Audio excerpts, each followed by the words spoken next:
घर पर पाली किसी से ज़्यादा बात न करती। बस थोड़ी बहुत बातें उसकी मौली से हो जाती। मम्मी से तो जैसे उसका कोई नाता ही न था। अपनी ज़रूरत की बातें भी वह मौली के माध्यम से उन तक पहुंचा देती।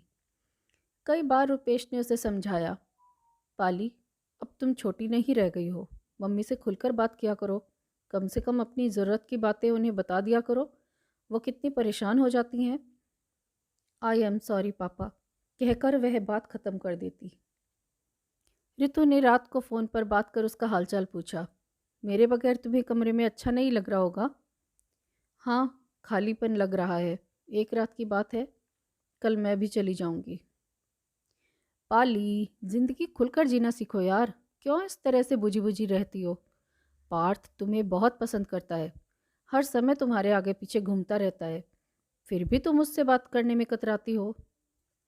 जिस बात का मेरे पास कोई जवाब नहीं है, तुम बार बार वही क्यों पूछती हो? मैं जैसी हूँ ठीक हूँ। मुझे अपने से कोई शिकायत नहीं। लेकिन मुझे है। इतने सालों में तुम जरा भी नहीं बदली। जिस तरह पहले दिन हम मिले थे, आखिर तक भी तुम्हारा बर्ताव वैसा ही ठंडा बना रहा।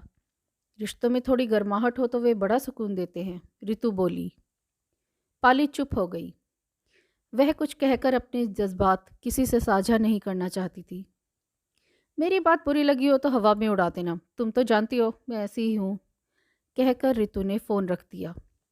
थोड़ी देर बाद मौली का फ़ोन आ गया। दी, आज तुम कमरे में अकेली हो। दोस्तों से बात करने का अच्छा मौका मिल रहा होगा। मुझे रितु के साथ भी कोई परेशानी नहीं थी मौली। वो बहुत अच्छी लड़की है, मेरा बहुत ख्याल रखती थी। मैं तुम्हारा बड़ी बेसब्री से इंतज़ार कर रही हूँ दी। कल कब तक पहुँचोगी? शाम तक आ जाऊँगी। तब तक तुम भी कॉलेज से घर पहुँच जाओगी। ठीक है, कल मिलते हैं, बाय, कहकर मौली ने फ़ोन रख दिया। आज पाली को रितु की कमी खल रही थी, लेकिन दूसरे ही क्षण उसने इस विचार को झटक दिया और सोने की कोशिश करने लगी।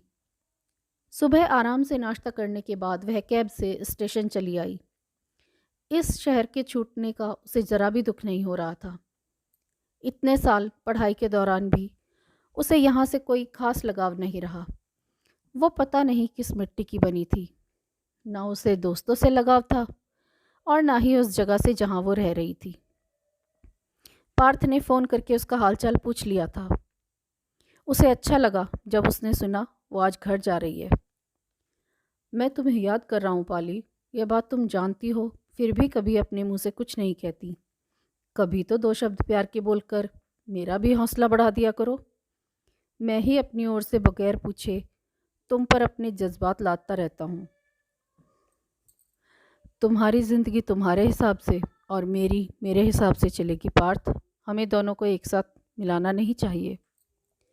मैं चाहता हूँ हम दोनों मिलकर एक साथ ज़िंदगी शुरू करें, लेकिन तुम्हारे मन की बात न जानकर अक्सर हिचक जाता हूँ।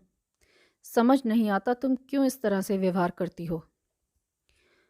तुम अपने व्यवहार के लिए स्वतंत्र हो। मैंने तुम्हें कभी फोर्स नहीं किया कि तुम मुझसे आकर मिला करो। ये तुम्हारी इच्छा है कि तुम मुझसे आकर बात करते हो। तुम्हें मुझसे मिलना अच्छा नहीं लगता? पार्थ ने पूछा। पाली ने कोई जवाब नहीं दिया। ठीक है, घर जाकर इस बारे में सोचना, कहकर पार्थ ने बात खत्म कर दी। पाली असमंजस में थी, उसे क्या जवाब दे। पार्थ से बात करना उसे अच्छा लगता था, लेकिन एक सीमा तक। उससे आगे ना वो कभी खुद बढ़ी और ना उसने कभी उसे बढ़ने का मौका दिया। वह भी एक सुलझा हुआ लड़का था। उसने उसकी इच्छा के खिलाफ कभी कुछ करने की नहीं सोची। यह बात पाली भी भली भांति जानती थी। कॉलेज में उसके लिए लड़कियों की कमी न थी। समय काटने के लिए वह किसी को भी अपना दोस्त बना सकता था। फिर भी वो अपना अधिकांश समय पाली के साथ बिताना पसंद करता। घर पर सब पाली का इंतज़ार कर रहे थे। रुपेश ने पूछा, आने में दिक्कत तो नहीं हुई पाली? नहीं पापा, सफ़र ठीक रहा।